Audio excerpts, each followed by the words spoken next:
300 টাকায় দিব তো দাও না তোর ফুটো। বাবু অনেক কষ্ট করে চুরি করছি, 2 টাকা একটু বাড়াই দাও, 500 করে দাও, 300 নু। এটা 300 টাকার বেশি দিবানি, 300 টাকা দিব তো দাও না তো আমি পালিয়ে গেছি। না না বাবু, ও দাও 300 টাকা দাও।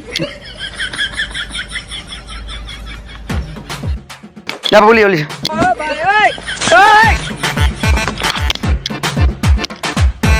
ভালাই হইলা রে, কম টাকায় জিনিসটা পাই গেলি।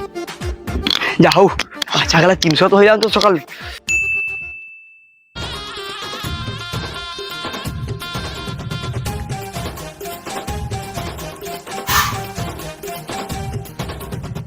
ও বাবা তুমি জলটা খাও, আমার সমস্যার কথা তোমাকে পরে কইবা। ও বাবা তুমি উঠে বুঝো, আমি ড্রেসটা চেঞ্জ করেছি, আমার সমস্যার কথাটা তোমাকে জঙ্গলে গিয়ে কইবা। আচ্ছা ও তুই যা তাহলে ড্রেসটা চেঞ্জ কর, আমি জলটা খাই, যাই বাড়ি যাওয়া চলি। আচ্ছা মদন বাবু, যজ্ঞটা করার জন্য আমার নতুন কিছু একটা বস্ত্র লাগবে। কি যে বাবা তোমার যোগ্যের জন্য নতুন কাপড় লাগবে?